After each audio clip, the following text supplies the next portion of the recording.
ម្នាក់ឈ្មោះឡាសាគាត់មានជំងឺនាងម៉ាថានិងនាងម៉ារីជាបងស្រីរបស់គាត់ក៏រស់នៅក្នុងភូមិនោះដែរនាងម៉ារីនេះជាស្ត្រីម្នាក់ដែលចាក់ប្រេងក្រអូបលើព្រះបាទទារបស់ព្រះអង្គម្ចាស់ព្រមទាំងយកសក់របស់នាងមកជូតផង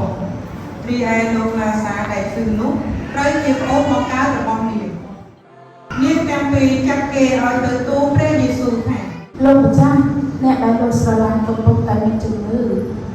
កាលព្រះយេស៊ូវជ្រាបដំណឹងនេះព្រះអង្គមានព្រះបន្ទូលថាជំងឺនេះកើតឡើងមិនមែនឲ្យគាត់បាត់បង់ជីវិតទេគឺដើម្បីលើកតម្កើងសេរីរុងរឿងរបស់ព្រះជាម្ចាស់ព្រមទាំងឲ្យព្រះពុត្រារបស់ព្រះអង្គសម្ដែងសេរីរុងរឿងវិញព្រះយេស៊ូវស្រឡាញ់នាងម៉ាថាអូនស្រីរបស់នាងនិងលោកឡាសាណាស់ការព្រះអង្គជ្រាបដំណឹងថាលោកឡាសាមានជំងឺព្រះអង្គគង់នៅកន្លែងដដែលនោះ2ថ្ងៃទៀតបន្ទាប់មកព្រះអង្គមានព្រះបន្ទូលទៅក្រុមសាវកថាយើងនាំគ្នាត្រឡប់ទៅស្រុកយូដាវិញក្រុមសាវកទូលព្រះអង្គថាព្រះគ្រូជនជាតិយូដាទើបនឹងចង់យករឹងថ្មគប់ធ្វើគុតព្រះអង្គថ្មីនេះសោះហេតុដូចម្តេចបានជាព្រះអង្គចង់វិលទៅស្រុកនោះវិញព្រះយេស៊ូវមានព្រះបន្ទូលតបថាក្នុងមួយថ្ងៃមាន12ម៉ោងអ្នកណាដែលនៅពេលថ្ងៃអ្នកនោះមិនចំពុកទៅជើងខ្លួនទេព្រោះគេឃើញពន្លឺរបស់ពិភពលោកនេះផ្ទុយទៅវិញអ្នកណាដែលទៅនៅពេលយប់អ្នកនោះពុកតែចំពុកជើងខ្លួនជាមិនខានព្រោះគេគ្មានពន្លឺនៅក្នុងខ្លួនទេក្រោយមកព្រះអង្គមានព្រះបន្ទូលទៅគេថែមទៀតថាឡាសាជាមិត្តសម្លាញ់របស់យើងសម្រាប់ពុទ្ធទៅហើយយើងត្រូវតែទៅដាក់គាត់ឲ្យភ្ញាក់ឡើងក្រុមសាវកទូលព្រះអង្គថាបំពេញព្រះអង្គចាស់ប្រសិនបើគាត់សម្រាប់លោកដូច្នេះគាត់នឹងបានជាវិញជាមិនខានតាមពិតព្រះយេស៊ូវចង់មានព្រះបន្ទូលថាលោកឡាសាស្លាប់បាត់ទៅហើយប៉ុន្តែក្រុមសាវកស្មានថាព្រះអង្គមានព្រះបន្ទូលថាគាត់សម្រាប់លោកធម្មតាហើយនេះហើយបានជាព្រះអង្គមានព្រះបន្ទូលបញ្ជាក់យ៉ាងច្បាស់ថាឡាសាស្លាប់ទៅហើយបាទគិតពីប្រយោជន៍នេះរាល់គ្នាខ្ញុំសប្បាយចិត្តដោយខ្ញុំមិនបាននៅទីនោះដើម្បីឲ្យអ្នករាល់គ្នាបានជឿឥឡូវនេះយើងនាំគ្នាទៅផ្ទះគាត់ពេលនោះសាវកធំមកហៅវិញ្ញាណអូនទៅសាវកឯទៀតថា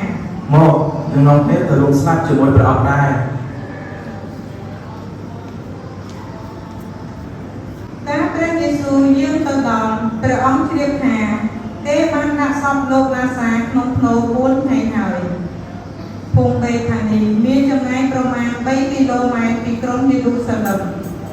មានជនជាតិយូដាជាច្រើននាំគ្នាមកជួយរំលែកទុក្ខនាងម៉ាថានិងម៉ារីក្នុងពេលប្អូនស្លាប់នាងម៉ាថាដឹងថាព្រះយេស៊ូវយាងមកដល់នាងចេញទៅទទួលព្រះអង្គរីឯនាងម៉ារីវិញនាងអង្គុយនៅក្នុងផ្ទះនាងម៉ាថាទូលព្រះយេស៊ូវថាលោកម្ចាស់ប្រសិនបើលោកមកនៅទីនេះប្អូននាងខ្ញុំមិនស្លាប់ទេប៉ុន្តែឥឡូវនេះនាងខ្ញុំដឹងថាបើលោកសុំអ្វីពីព្រះជាម្ចាស់ក៏ដោយព្រះអង្គមុខជានឹងប្រទានឲ្យមិនខានព្រះយេស៊ូវមានព្រះបន្ទូលទៅនាងថាប្អូននាងនឹងរស់ឡើងវិញនាងទូលទៅព្រះអង្គវិញថានាងខ្ញុំដឹងហើយថានៅថ្ងៃចុងក្រោយបំផុតកាលណាមនុស្សស្លាប់នឹងរស់ឡើងវិញប្អូននាងខ្ញុំក៏នឹងរស់ឡើងវិញដែរព្រះយេស៊ូវមានព្រះបន្ទូលទៅនាងថាខ្ញុំនឹងហើយដែលប្រត់មនុស្សឲ្យមានជីវិតថ្មីខ្ញុំនឹងផ្ដល់ឲ្យគេមានជីវិតអ្នកណាជឿលើខ្ញុំទោះបីស្លាប់ទៅហើយក៏ដោយក៏នឹងបានរស់ជាមិនខានរីឯអស់អ្នកដែលកំពុងតែមានជីវិតនៅរស់ហើយជឿលើខ្ញុំមិនស្លាប់សោះឡើយតើនាងជឿសេចក្តីនេះឬទេនាងបានថាទូលព្រះអង្គថាបើពិតព្រះអង្គម្ចាស់ខ្ញុំម្ចាស់ជឿថាព្រះអង្គពិតជាព្រះគ្រីស្ទជាព្រះបត្រារបស់ព្រះជាម្ចាស់ហើយពិតជាព្រះអង្គដែលត្រូវយាងមកក្នុងពិភពលោកនេះមែននាងបានថានិយាយដូចនេះហើយក៏ចេញទៅហៅនាងម៉ារីជាប្អូនដោយស្ងាត់ស្ងាត់ថាព្រះគ្រូយាងមកដល់ហើយ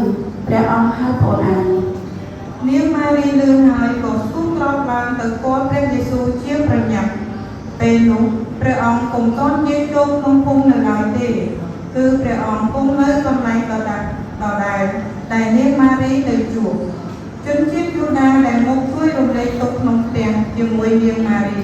ឃើញនាងស្ទុះឡើងក៏ប្រញាប់ប្រញាល់ចេញទៅក្រៅដូច្នេះក៏នាំគ្នាចេញទៅតាមព្រោះគេស្មានថានាងទៅយំឯភ្នូរ លោកនាងម៉ារីទៅដល់កន្លែងព្រះយេស៊ូវគង់នៅនាងឃើញព្រះអង្គក៏ក្រាបទាបព្រះបាទទាទូលថា លោកម្ចាស់ប្រសិនបើលោកបាននៅទីនេះអូនប្រុសនាងខ្ញុំមិនស្លាប់ទេ ពេលព្រះយេស៊ូវឃើញនាងម៉ារីនិងជនជាតិយូដាដែលមកជាមួយនាងយំដូច្នេះព្រះអង្គរំជួលព្រះハរតីហើយរំភើបជាខ្លាំងផង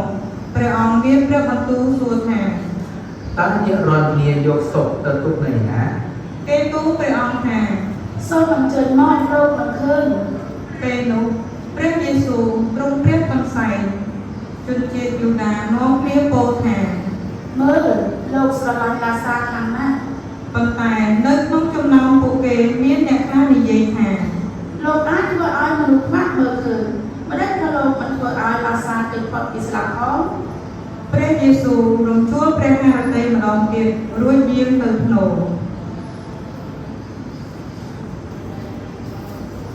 ភ្នូរនោះជារោងភ្នំមានថ្មបាំងនៅមាត់រោងព្រះយេស៊ូវមានព្រះបន្ទូលថា សូមយកថ្មនេះចេញ នាងម៉ាថាជាបងរបស់សពទូលព្រះអង្គថា បំពេញព្រះអង្គម្ចាស់សពធំក្លិនហើយព្រោះគេបានយកមកដាក់តាំងពី4ថ្ងៃម្ល៉េះ ព្រះយេស៊ូវមានព្រះបន្ទូលទៅនាងថា ខ្ញុំប្រាប់នាងរួចមកហើយថាបើនាងជឿនាងនឹងឃើញសេរីរុងរឿងរបស់ព្រះជាម្ចាស់ គេក៏យកមកចេញពីមាត់ភ្នូរព្រះយេស៊ូវងើបព្រះភ័ក្ត្រតូចទៅលើហើយមានព្រះបន្ទូលថា បំពេញព្រះបិតាទូលបង្គំសូមអរព្រះគុណព្រះអង្គដែលទ្រង់ព្រះសម្រាប់ទូលបង្គំចំពោះរូបទូលបង្គំទូលបង្គំដឹងថាព្រះអង្គទ្រង់ព្រះសម្រាប់ទូលបង្គំជានិច្ចប៉ុន្តែទូលបង្គំទូលព្រះអង្គដូច្នេះដើម្បីឲ្យប្រសាជនដែលនៅជុំវិញទូលបង្គំជឿថាព្រះអង្គពិតជាបានបាត់ទូលចាក់ទូលបង្គំមកមែន លោកព្រះអង្គមានព្រះបន្ទូលដូច្នេះហើយទ្រង់មិនលើព្រះសូរសៀងខ្លាំងថា ឡាសាអើយចេញមក ពេលនោះលោកឡាសាដែលបានស្លាប់ក៏ចេញពីភ្នូរមកមានទាំងក្រណាត់រំដៃជើងនិងកន្សែងគ្របមុខផងព្រះយេស៊ូវមានព្រះបន្ទូលទៅពួកគេថា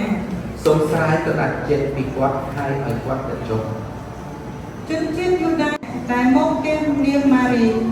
បានឃើញព្រះយេស៊ូវធ្វើកិច្ចការទាំងនោះក៏ជឿលើព្រះអង្គ